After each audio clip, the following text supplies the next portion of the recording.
응급의료체계 개선 방안을 복지부 장관님 보고해 주십시오.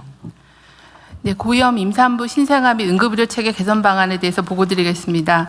우리나라는 최근 들어서 35세 이상 산모 그리고 쌍둥이 등 고위험 분만과 신생아 비중이 눈에 띄게 증가하고 있습니다.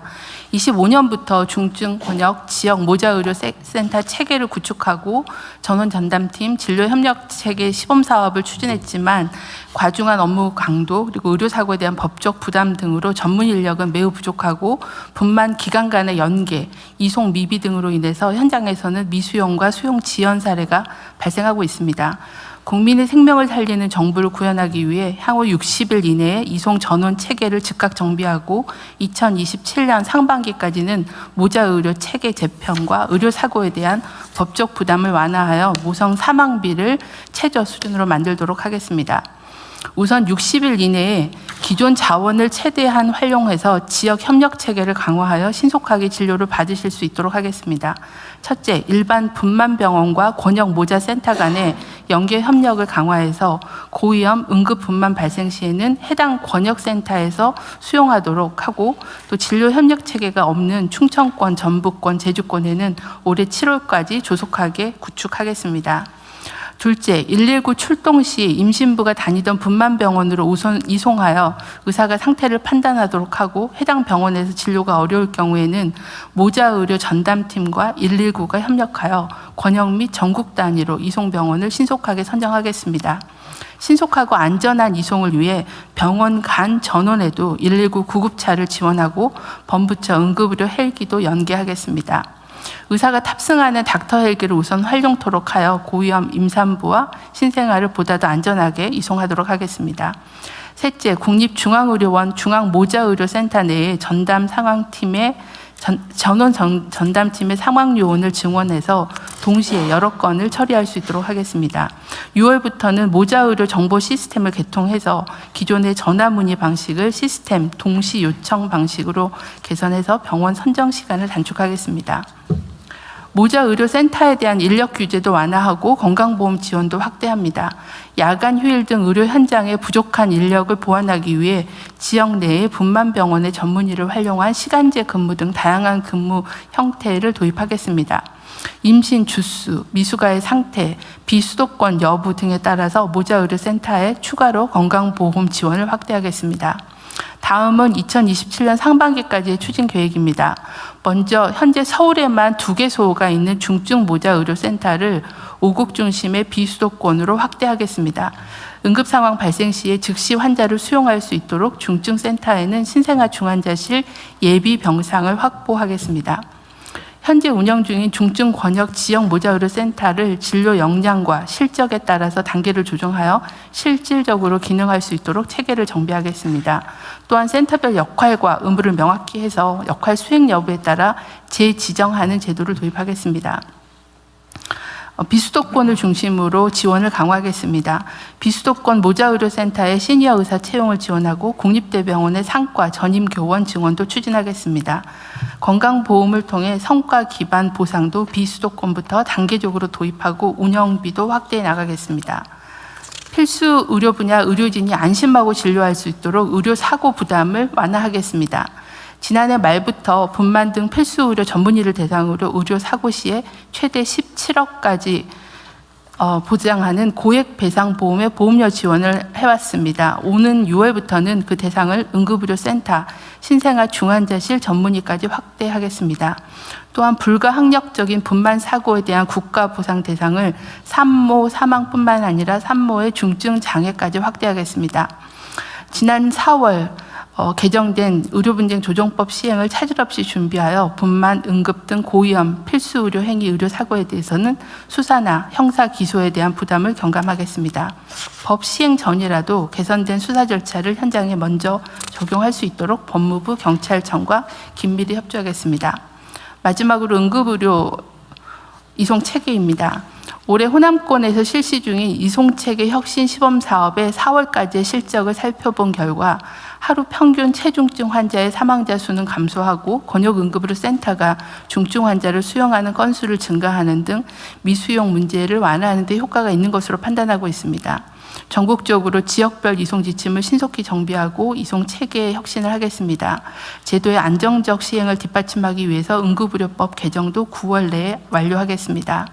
아울러 응급의료 기관 지정 기준을 개편해서 권역응급의료센터, 지역응급의료센터에 심근경색증, 외상 등 중증 응급질환 치료 역량을 높이겠습니다.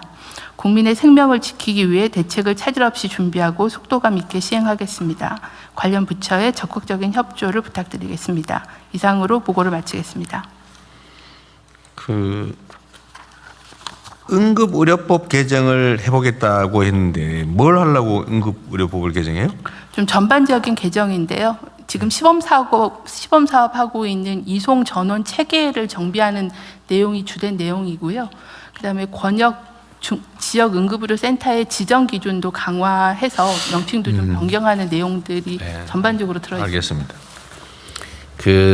제가 전에 한번 얘기했을 가능성이 있는데 어떤 국가의 제도를 만드는 거 있잖아요. 근데 거기에는 이제 소위 헌법, 법률, 시행령, 규칙, 이렇게 조례 이렇게 순서가 위계가 있는 거죠, 위계가. 그런데 모든 제도는 법으로 만들어야 된다. 이거는 사실이 아니에요. 시행령도 법령의 일부죠. 이게 지금 요즘은 다 입법 이렇게 하는데, 물론 그게 가장 안전하긴 한데, 지금 국회 상황이 무슨 법 하나 만들려면 그 몇 달씩 막 심하면 몇 년씩 걸리고, 우리가 필요한 제도 개선을 하려고 지금 계획하고 있는 게 아마 수천 건 넘을 텐데, 그거 다 법으로 하려고 그러면 못 하거든요. 그런데 원래 우리 법제처가 언제 한번 각 정부 기관들에 설명을 한번 해주면 좋겠는데. 예, 그러도록 하겠습니다. 그리고 현재까지도 법무부가 해도 되고 법제처가 해도 되는데 법제처가 하는 게 나을 수도 있겠네. 하여튼 국민의 권리를 구체적으로 침해하거나 아니면 의무 부담을 설정하는 것은 법률에 의해서 하라고 헌법에 돼 있긴 한데, 그게 아니고 예를 들면 일반적인 제도를 설계하거나 간접적으로 부담이 좀 된다든지 이런 거는 법률이 금지하지 않으면 시행령을 해도 되거든요. 예를 들면 응급의료에 관한 응급의료가 국민들의 의료 응급 상황을 대처하기 위해서 만든 법인데, 그 법이 금지를 하거나 그 법에 반하지 않으면 그 법률의 목적을 이행하기 위한 시행령을 만들어서 시행해도 돼요. 근데 그걸 다 요즘은 이제 이게 일종의 그런 걸 수 있는데 책임 문제 때문에 그럴 수 있거든요.